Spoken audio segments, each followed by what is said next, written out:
नमस्कार दोस्तों, Saumya education YouTube channel में आप सभी का स्वागत है।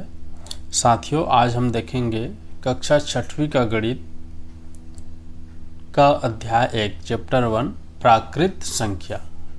ठीक है, ये क्या है?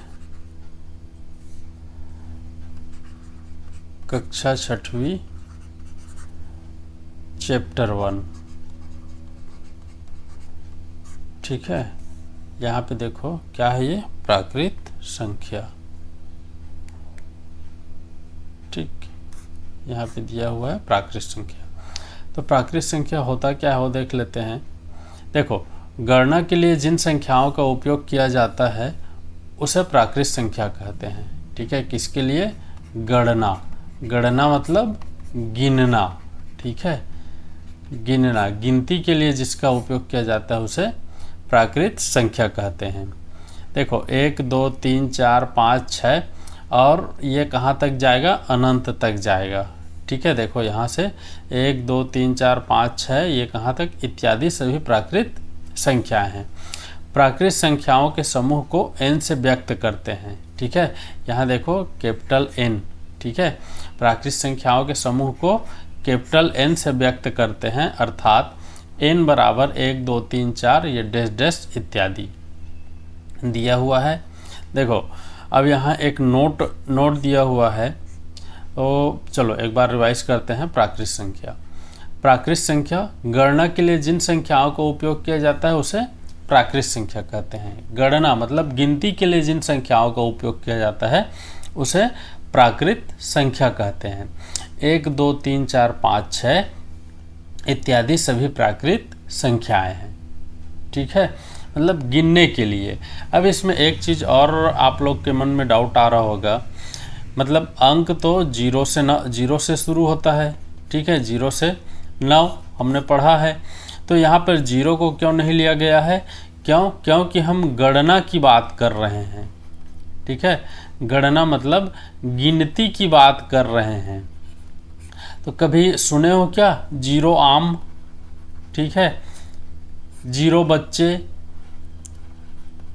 ऐसा कभी सुने हो क्या? नहीं सुने हैं, इसलिए 0 को क्या कर दिया गया है? छोड़ दिया गया है। ठीक है ना। अब यहाँ पे 10 में 0 आता है, तो ये क्या है? 0 नहीं है, ये 10 है। ठीक, तो यहाँ पर 0 को इसीलिए नहीं लिया गया है क्योंकि यहाँ गणना का काम हो रहा है। यहाँ पे आगे देखते हैं नोट। सबसे छोटी प्राकृत संख्या 1 है। ठीक है, सबसे छोटी प्राकृत संख्या क्या है? 1 है। और सबसे बड़ी प्राकृत संख्या, ठीक है, इसकी कोई गणना नहीं किया जा सकता। ठीक है, प्राप्त नहीं किया जा सकता।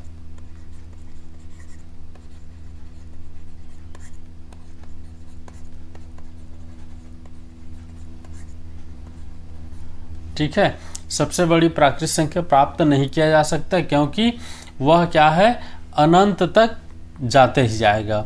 अब देखो दूसरा दिया है, प्राकृत संख्या में 1 जोड़कर अगली प्राकृत संख्या प्राप्त की जा सकती है। जैसे कोई सा भी प्राकृत संख्या है 5, उसमें 1 जोड़ेंगे तो उससे आगे की प्राकृत संख्या हमको क्या मिल जाएगा? 6 मिल जाएगा। जैसे 1 में 1 जोड़कर 2 प्राप्त होता है, 2 में 1 जोड़कर 3 इत्यादि। ठीक, तो प्राकृत संख्या सिंपल भाषा में समझ में आया। गणना के लिए जिन संख्याओं का उपयोग करते हैं उसे प्राकृत संख्या कहते हैं। 1 से शुरू होकर अनंत तक जाता है। ठीक है, इसे n से, कैपिटल N से व्यक्त करते हैं और इसमें सबसे छोटी प्राकृत संख्या 1 है और सबसे बड़ी प्राकृत संख्या प्राप्त नहीं किया जा सकता। ठीक है, चलो इसी में एक चीज़ और देखते हैं। ठीक है, अब यहाँ पे मैं कुछ बताता हूँ आपको, ये याद रखने योग्य बातें हैं। ठीक है, 1 अंकों की सबसे छोटी प्राकृत संख्या तो अभी हमने देखा। 1 अंकों की सबसे छोटी प्राकृत संख्या, यहाँ पे छोटी प्राकृत संख्या क्या है? 1 है। और सबसे बड़ी ठीक है, सबसे बड़ी प्राकृत संख्या क्या हो जाएगी, 1 अंकों की। ठीक है, तो यहाँ पे 9 हो जाएगा। क्यों? क्योंकि जैसे ही अपन 10 करेंगे ये क्या हो जाएगा, दहाई में चला जा रहा है, 2 में चला जा रहा है। ठीक है, तो ये क्या है, 1 अंकों की प्राकृत संख्या नहीं है। अब देखो इसी में देखते हैं 2 अंकों की सबसे छोटी प्राकृत संख्या 2 अंकों की। ठीक है, यह तो 1 अंक की है।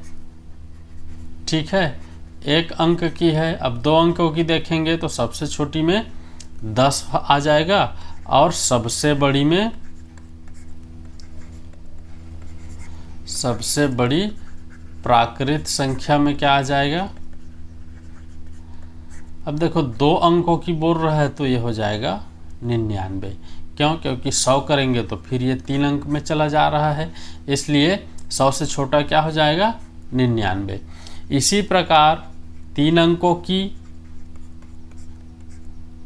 ठीक है, क्या हो जाएगा 100 और 999, ये क्या है, छोटी और ये क्या है, बड़ी। उसी प्रकार 4 अंकों की, ठीक है, तो ये क्या हो जाएगा 1000 और ये क्या हो जाएगा 9999। ये क्या है, छोटी संख्या और ये क्या है, बड़ी संख्या।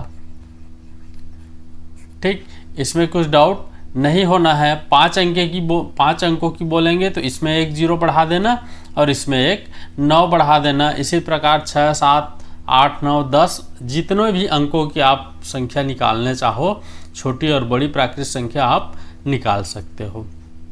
ठीक है, चलिए अगला देखते हैं, बढ़ते क्रम या आरोही क्रम। ठीक है, बढ़ते क्रम या आरोही क्रम। जब संख्याओं को निम्नतम से उच्चतम क्रम में क्रमबद्ध किया जाता है।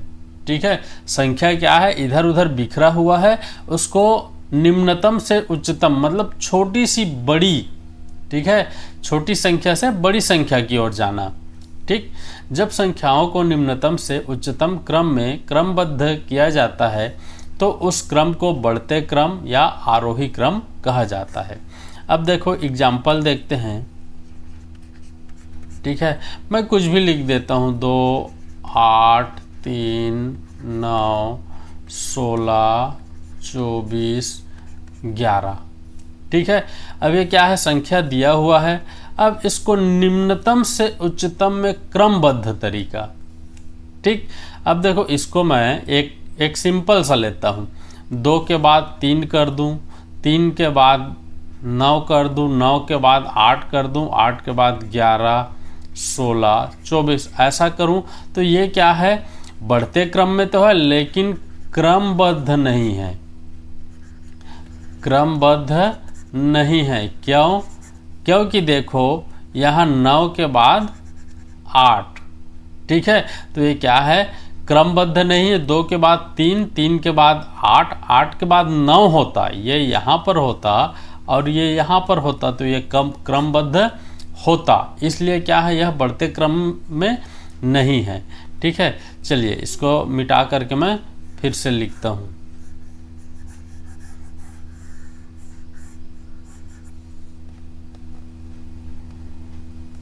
अब देखो इसको मैं सबसे छोटा क्या दिख रहा है, 2, ठीक है, उसके बाद 3, उसके बाद 8, उसके बाद 9 11 16 24। ये क्या है, बढ़ते क्रम। मतलब क्या है, एक सिंपल सी भाषा में बात करें तो छोटी संख्या से बड़ी संख्या की ओर क्रमबद्ध तरीके से जाना बढ़ते क्रम या आरोही क्रम कहलाता है। ठीक है, निम्नतम मतलब छोटी संख्या, ठीक है, उच्चतम मतलब बड़ी, छोटी से बड़ी। ठीक है, छोटी संख्या से बड़ी संख्या की ओर क्रमबद्ध तरीके से जाना बढ़ते क्रम या आरोही क्रम कहलाता है। एक और देखते हैं एग्जाम्पल। 25, 16, 18, 33, 49, 85, 76। ठीक है, ये इतना सारा अपन यहाँ पे देखो। अब इसका क्या हो जाएगा, बढ़ते क्रम। तो सबसे छोटा इसमें क्या दिख रहा है, 16। ठीक है, उसके बाद 18। ठीक है, सबसे छोटा क्या दिख रहा है, 16। 16 के बाद 18। ठीक, उसके बाद देखो 25। ठीक, यहाँ पे क्या आ जाएगा, 25। उसके बाद 25 के बाद यहाँ पे 33। ठीक, 33 के बाद 49। 49 के बाद 76। 76 के बाद 85। तो ये क्या है, बढ़ते क्रम में है। ठीक है, चलो आगे देखते हैं। बढ़ते क्रम समझ में आया होगा। छोटी संख्या से बड़ी संख्या की ओर क्रमबद्ध तरीके से जाना। ठीक, आगे देखते हैं घटते क्रम।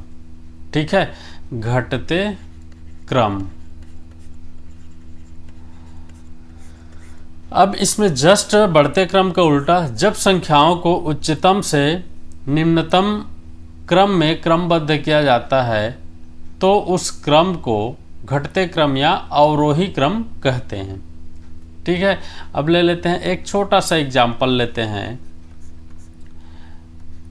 11, 17, 9, 4, 24, 30, 28। ठीक है, अब इसका घटते क्रम क्या होगा, घटते क्रम मतलब सबसे बड़ी संख्या इसमें आपको देखो 30 दिख रहा है, 30 पहले आ जाएगा। उसके बाद 28 दिख रहा है तो 28 को लिख लेते हैं। उसके बाद 24, उसके बाद 17, उसके बाद 11, उसके बाद 9, उसके बाद 4। ठीक है, तो ये क्या है, इस श्रेणी में बड़ी संख्या है और ये क्या है, छोटी संख्या। ठीक है, मतलब हमने क्या किया, बड़ी संख्या से छोटी संख्या की ओर क्रमबद्ध तरीके से गया, एक सिस्टम से गया। ठीक है, इधर उधर नहीं किया, मतलब यह क्या है, घटते क्रम कहलाता है। ठीक, एक आध एग्जाम्पल और देखते हैं छोटा सा। जैसे यहाँ पे 100, ठीक है, 222, 98, 305, 75। ठीक है, तो इसमें सबसे बड़ी संख्या क्या दिख रहा है, 300। उसके बाद 222, उसके बाद 100, फिर 98, फिर 75, फिर 5। ठीक है, ये हमारा क्या है, घटते क्रम। इसमें किसी को डाउट नहीं होना है। कुछ भी डाउट होगा तो मुझे कमेंट बॉक्स पर आप ज़रूर पूछना। ठीक है, या हमारा टेलीग्राम चैनल डिस्क्रिप्शन बॉक्स में दिया हुआ है, वहाँ भी जा कर के ज्वाइन कर सकते हैं। वहाँ जो भी आपको डाउट होगा हमको पूछ सकते हैं, हम सॉल्व करने का प्रयास बिल्कुल करेंगे। ठीक है, चलिए अगला देखते हैं, परवर्ती संख्या। ठीक है, परवर्ती मतलब किसी भी प्राकृत संख्या के ठीक बाद की संख्या। ठीक, चलो यहाँ देखते हैं, किसी प्राकृत संख्या से ठीक अगली प्राकृत संख्या उसकी उत्तरवर्ती या अनुवर्ती या परवर्ती संख्या होती है। अर्थात किसी भी प्राकृत संख्या में एक जोड़कर उससे अगली अर्थात उत्तरवर्ती या अनुवर्ती या परवर्ती संख्या प्राप्त की जा सकती है। ठीक है, परवर्ती संख्या मतलब किसी भी प्राकृत संख्या के बाद की संख्या। अब एग्जाम्पल देखते हैं, 5 का परवर्ती संख्या। तो 5 के बाद क्या आता है भाई, जस्ट 5 के बाद 6, क्योंकि यहाँ पे बोला है 1 जोड़कर, तो 5 में 1 जोड़ेंगे तो कितना आ जाएगा, 6। ठीक है, तो 5 का परवर्ती कितना हो गया, 6। उसी प्रकार 6 का परवर्ती संख्या,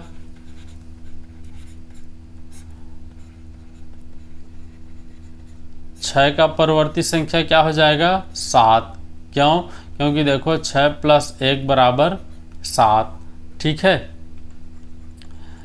50 का परवर्ती संख्या,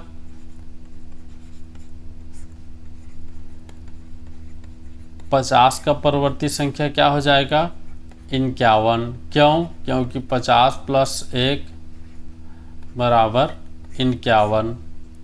ठीक, तो परवर्ती संख्या सिंपल शब्दों में समझ लो, इसका नोट्स मैं PDF के माध्यम से दे दूंगा।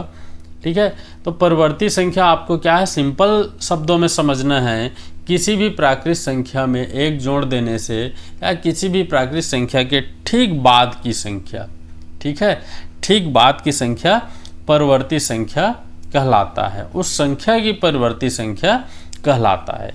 ठीक, चलो आगे देखते हैं पूर्ववर्ती।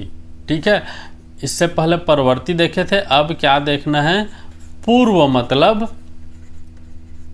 पहले। ठीक है, और पर मतलब बाद। यहां से आपको समझ में आ जाएगा, पहले मतलब पहले की संख्या, ठीक पहले की संख्या। तो चलो इसका परिभाषा देख लेते हैं, किसी प्राकृत संख्या से ठीक पहले की प्राकृत संख्या उसकी पूर्ववर्ती संख्या होती है। ठीक, किसी प्राकृत संख्या के ठीक पहले की संख्या उस संख्या की पूर्ववर्ती संख्या होती है, अर्थात किसी भी प्राकृत संख्या में 1 घटाने पर उसकी पिछली अर्थात पूर्ववर्ती संख्या प्राप्त की जा सकती है। हमने देखा था 5 का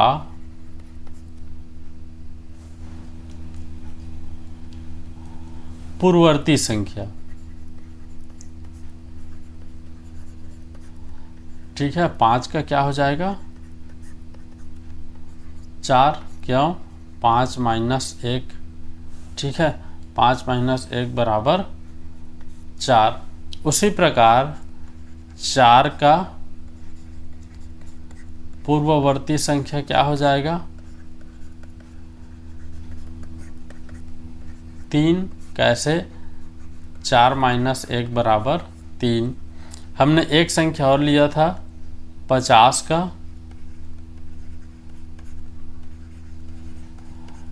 पूर्ववर्ती संख्या। 50 का पूर्ववर्ती संख्या क्या हो जाएगा, 50 - 1 = 49। ठीक है, ये क्या हो जाएगा, आंसर। तो परवर्ती संख्या और पूर्ववर्ती संख्या आपको समझ में आ गया होगा। इससे पहले हमने घटते क्रम और बढ़ते क्रम देखा, उससे पहले हमने प्राकृत संख्या देखा और 1 से अनंत तक, ठीक है, प्राकृत संख्या का समुच्चय देखा, और सबसे छोटी सबसे बड़ी अलग अलग अंकों में प्राकृत संख्या देखा। चलिए अगला देखते हैं। ठीक है, स्थानीय मान, ये बहुत ज़रूरी है, ये आपको आगे की कक्षा में और डिटेल से बताएंगे, लेकिन अभी थोड़ा सा जानना ज़रूरी है स्थानीय मान। ठीक है, चलो स्थानीय मान देखते हैं। स्थानीय मान किसी संख्या में प्रकट होने वाले अंक का मान है। ठीक है, कोई संख्या दिया हुआ है, उसमें प्रकट होने वाले अंक का मान है।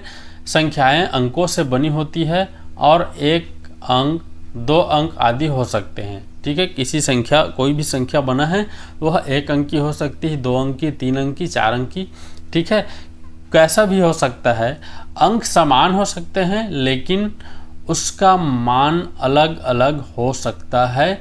यह इस बात पर निर्भर करता है कि वे संख्याएं कहाँ स्थित है। ठीक है, चलो अब इसको समझने के लिए मैं एक यहाँ पे स्थानीय मान लिखता हूँ। स्थानीय मान मतलब संख्या के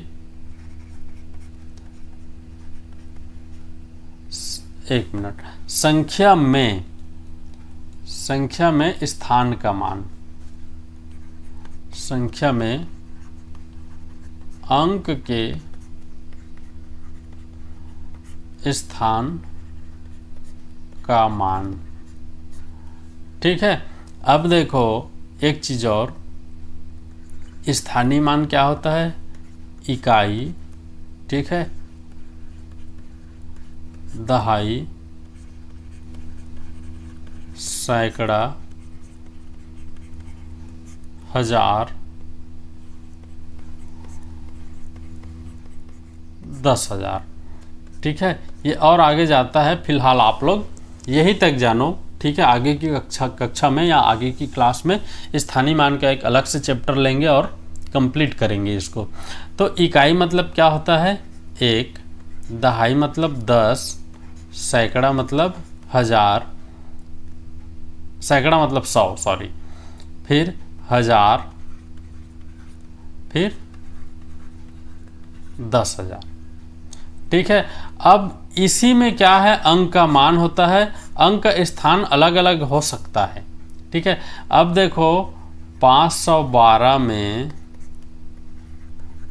5 का स्थानीय मान क्या होगा? ये एग्जाम्पल है। ठीक है, स्थानीय मान देखो 512, तो ये अपना क्या है? एक मिनट, इकाई, ये क्या है? दहाई, और ये क्या है? सैकड़ा। ठीक है, 512 में 5 का स्थानीय मान, ठीक है, सैकड़ा, मतलब इसको अपन एक्सटेंडर फॉर्म में करेंगे तो ये क्या हो जाएगा?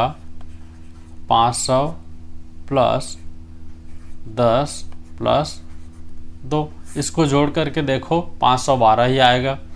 ठीक है, तो ये क्या है? सैकड़ा, स्थानीय मान क्या है उसका? सैकड़ा है। ठीक है, 5 का स्थानीय मान क्या है? 500 है। ठीक, इसी प्रकार देखो 52 में 5 का स्थानीय मान,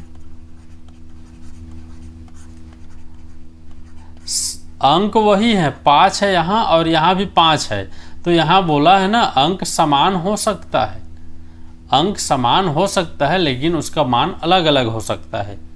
ठीक है, अब देखो यहाँ पे ये क्या है?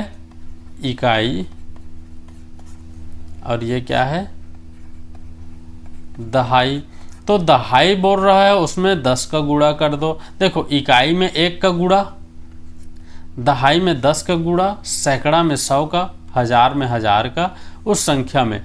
तो इसमें क्या करो? 10 का गुणा कर दो, दहाई यहाँ दहाई की स्थान पर है, मतलब क्या हो जाएगा? स्थानीय मान उसका 50 हो जाएगा। ठीक है, चलो एक और उदाहरण लेते हैं और समझते हैं। ठीक है, बड़ी संख्या लेते हैं।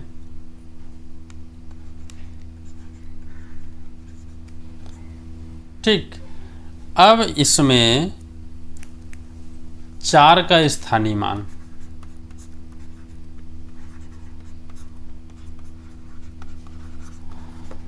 चार का स्थानीय मान। अब देखो ये क्या है आपका?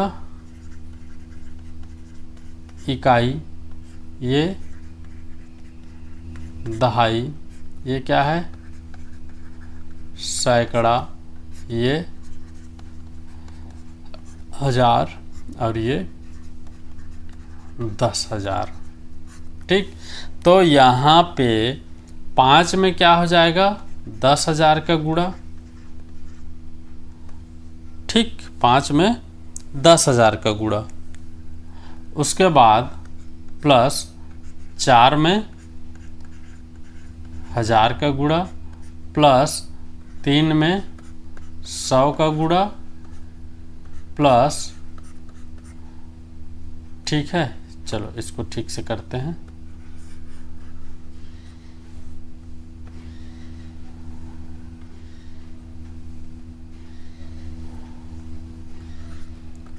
प्लस 2 में 10 का गुणा और प्लस 1 की 1, ये क्या हो जाएगा आपका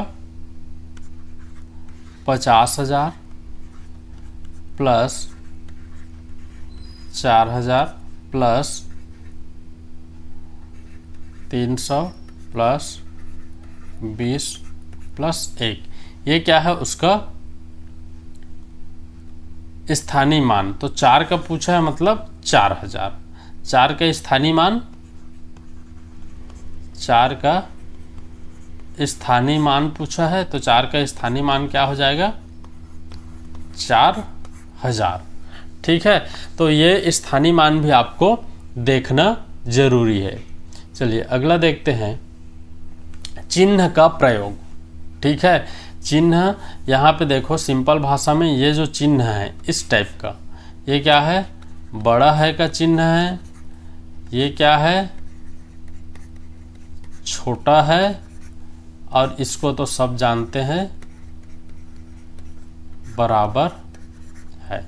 अब देखो 5 और 7 दोनों में कौन बड़ा है, तो 7 बड़ा है, तो इस चिन्ह का।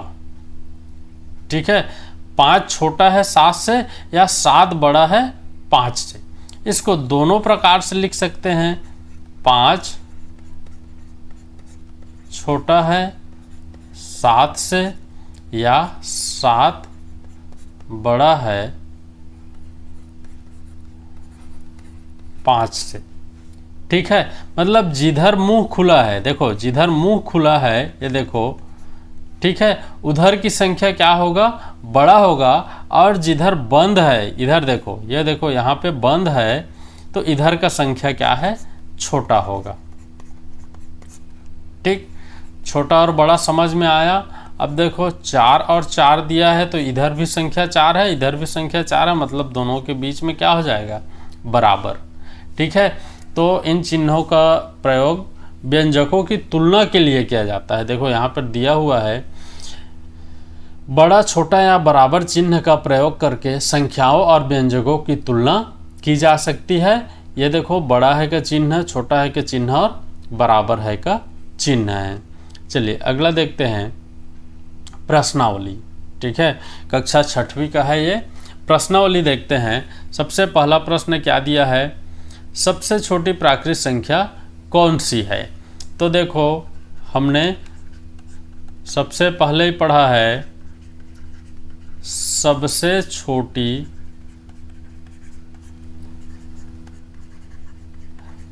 प्राकृत संख्या 1 है। ठीक है, जैसे ही हमने प्राकृत संख्या पढ़ना शुरू किया तो सबसे पहले हमने इसी को पढ़ा था, सबसे छोटी प्राकृत संख्या 1 है। ठीक, प्रश्न दूसरा देखते हैं 41,600। ठीक है, और 41,006 में कौन सी संख्या बड़ी है। तो देखो स्थानीय मान देखो, ठीक है, इसमें इकाई, दहाई, सैकड़ा, हजार, 10,000, मतलब 41,000 ये दोनों में सेम हैं। ठीक है, 41,000 और यहाँ भी 41,000 दोनों सेम हैं, तो दोनों को छोड़ देना है, इसको छोड़ दो और इसको छोड़ दो। अब देखो हमारा काम का केवल ये है 600 और 006, तो इसको अपन 006 ना पढ़ कर केवल 6 पढ़ सकते हैं। तो देखो 6 बड़ा है कि 600 बड़ा है। ठीक है, यहाँ 600 और यहाँ 6। ठीक, तो ये 600 बड़ा है कि 6 बड़ा है, तो गिनती याद है तो आसानी से पता चल जाएगा 600 बड़ा है। ठीक है, तो यहाँ पे क्या हो जाएगा 600, 41,600 बड़ा हो जाएगा, मतलब आंसर क्या हो जाएगा 41,600 बड़ा है 41,006 से। ठीक है, ये हमारा आंसर हो जाएगा। इसको हमने कैसे निकाले, स्थानीय मान की सहायता से, स्थानीय मान की सहायता से हमने निकाल लिया। ठीक, चलो अगला देखते हैं। उपयुक्त चिन्ह का प्रयोग करके खाली बॉक्स की पूर्ति कीजिए। ठीक है, उपयुक्त चिन्ह मतलब यहाँ पे बड़ा, छोटा और बराबर। तो देखो 45 और 21 कौन बड़ा है भाई? 45 बड़ा है। ठीक, बहुत बढ़िया। अब देखो 543 और 345, तो इसमें इकाई दहाई सैकड़ा में 300 है और इकाई दहाई सैकड़ा में 500 है, मतलब क्या हो जाएगा? 500 बड़ा है। ठीक, यहाँ पे देखो 15 और 15, तो दोनों आपस में क्या हैं? बराबर है, तो यहाँ पर बराबर का चिन्ह है। अब देखो 5304, 5340, तो देखो यहाँ 5300 तो दोनों में है। ठीक है, 5300 को छोड़ देते हैं। अब यहाँ 4 बड़ा है कि 40 बड़ा है? 40 बड़ा है, तो 4 छोटा है 40 से। ठीक, ये क्या है? यहाँ पे ये बड़ा का चिन्ह है, ये क्या है? छोटा, और ये क्या है? बराबर।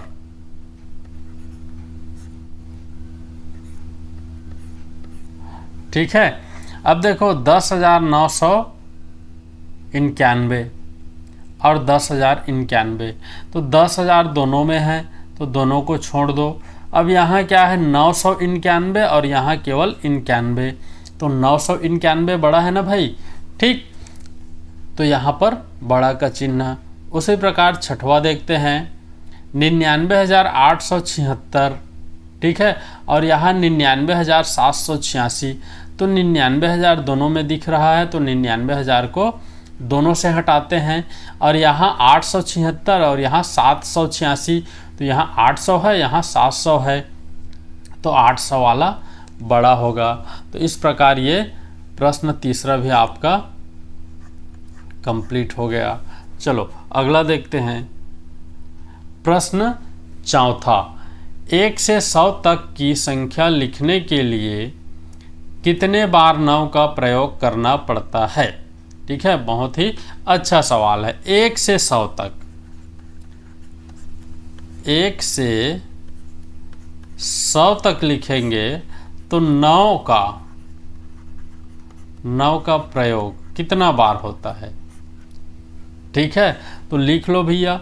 1 से 10 में एक बार 9 होता है, फिर 11 से 20 में एक बार 19 होता है, फिर 29 होता है, फिर 39, फिर 49, फिर 59, फिर 69, फिर 79, फिर 89, फिर 90। ठीक है, 89 के बाद 90 में भी 9 का प्रयोग हो रहा है। उसके बाद 91, फिर 92, फिर 93, फिर 94, फिर 95, 96, 97, 98 और 99। ठीक है, इतना में देखो 9 का प्रयोग होता है। इसके अलावा 1 से 100 के बीच में और कोई संख्या नहीं है जिसमें 9 का प्रयोग होता होगा। अब यहाँ से काउंट करो। ठीक है, 1 2 3 4 5 6 7 8 9 10। ठीक है, ऊपर में कितना आया? 10, 11 12 13 14 15 16 17 18। ठीक है, और यहाँ पे 2 है, एक 19 और एक 20। ठीक है, इसको भी तो लेंगे ना भाई। 99 एक संख्या में नहीं आएगा, इसमें 9 2 बार आया है। ठीक है, तो इसको 2 काउंट करेंगे तो कितना हो रहा है? टोटल बराबर 20 बार। ठीक है, तो 9 का प्रयोग कितने बार होता है? 20 बार होता है। आया समझ में कैसे निकाले हैं? ठीक है, हमने 1 से लेकर 100 तक की संख्या में जितनी भी संख्या है, जितने भी ऐसी संख्या है जिसमें 9 का प्रयोग होता है, उसको हमने यहाँ पर नोट कर लिया। उसके बाद हमने काउंट कर लिया। इसमें देखो सभी में एक एक बार आया है 9। यहाँ जो 99 है, 99 है, इसमें 2 बार आया है, इसलिए इसको 2 बार काउंट करेंगे तो टोटल कितना बार हो रहा है? 20 बार। ठीक है, इसमें कोई डाउट नहीं होना है। चलिए आगे देखते हैं। प्रश्न 5, 4 अंकों की सबसे बड़ी प्राकृत संख्या और 3 अंकों की सबसे छोटी प्राकृत संख्या के बीच का अंतर निकालिए। ठीक है, ऐसे कुछ भी दे सकता है। ठीक है, अब देखो 4 अंकों की सबसे बड़ी प्राकृत संख्या,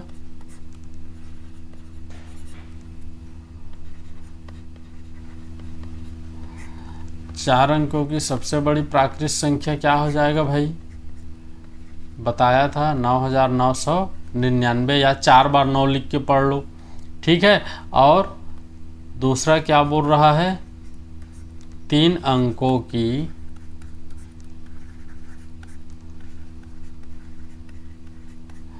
सबसे छोटी प्राकृत संख्या,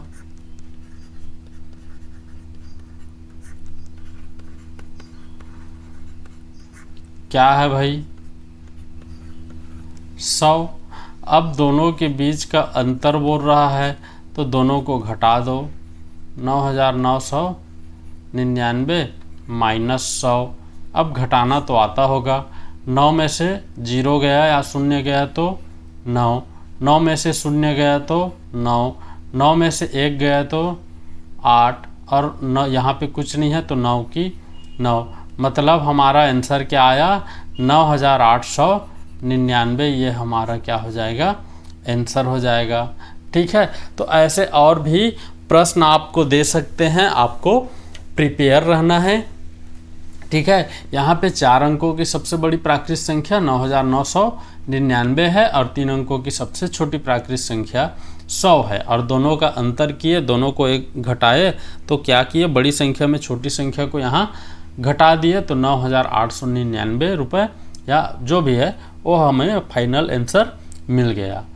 ठीक है, तो इस प्रकार कक्षा 6वीं का अध्याय 1 प्राकृत संख्या हमने पूरा कवर किया है। इसमें परिभाषा भी देखा है और प्रश्नावली भी देखा है। इसके बाद भी अगर कुछ भी डाउट होता है तो आप हमें कमेंट बॉक्स पर ज़रूर बताएं। हमारे टेलीग्राम चैनल से जुड़ करके आप PDF ले सकते हैं इसका। ठीक है, आज के लिए बस इतना ही। नए क्लास अपन कल करेंगे। ठीक है, धन्यवाद।